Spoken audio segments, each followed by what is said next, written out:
d'abord, je suis la servante de Dieu.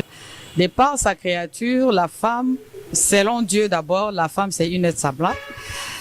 Parce que dans le livre de Genèse, chapitre 1, Dieu nous dit, la Bible nous dit que Dieu va créer l'homme et la femme. Dieu les crée d'une manière égale. Donc, ils sont créés à l'image de Dieu. Donc par là, déjà, nous comprenons que la femme a de la valeur. Pourquoi? Parce que c'est une aide qui est semblable à l'homme. Et nous pouvons voir aussi que ce que l'homme peut faire, la femme aussi peut le faire. Donc, ils sont créés d'une manière égale. Et selon les hommes, selon nous, la société, disons, la femme, c'est une porteuse de vie. La femme, c'est une éducatrice. La femme a beaucoup de la valeur. Pourquoi? Parce que on nous dit que éduquer une femme, c'est éduquer toute une nation. Une femme qui est bien éduquée, une femme qui est instruite, peut influencer son milieu. Donc cette femme-là, quand elle est mère, dans sa maison, elle influence les enfants qu'elle est en train d'éduquer. Elle est porteuse de vie parce que la femme, c'est elle qui met au monde. La femme, c'est aussi une collaboratrice de l'homme. Pourquoi pas la collaboratrice aussi de Dieu? Pourquoi? Parce que la femme est réceptive dans les choses de Dieu. Donc voilà, la femme a beaucoup de valeur et sans la femme, il n'y a pas un monde.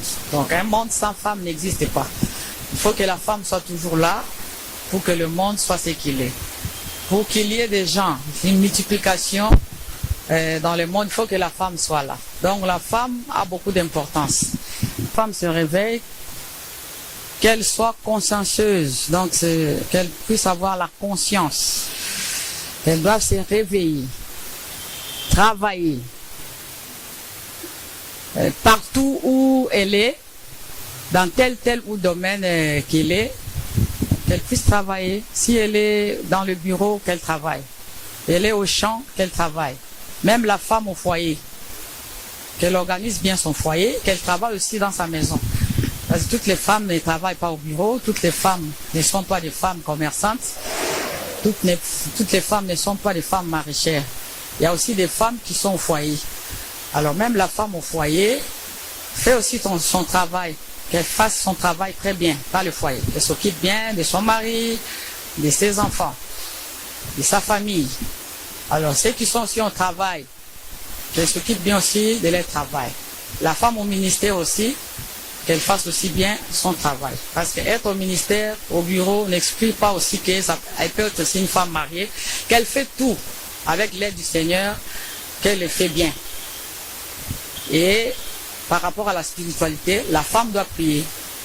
Parce qu'une femme qui prie, c'est une femme qui est capable d'atteindre les objectifs. Parce que la prière nous aide à monter.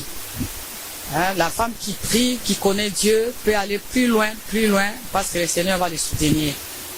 Avec l'aide du Saint-Esprit, cette femme va bâtir et elle va faire de grandes choses. Alors par rapport à l'activité que nous avons, le 1er, le 2, le 3 avril, nous invitons tout le monde à participer à cette croisade, parce que c'est une croisade, avec comme thème Jésus-Christ sauve, Jésus-Christ libère, Jésus-Christ guérit. Jusqu'aujourd'hui, le Seigneur Jésus continue à sauver, à libérer et à guérir les maladies.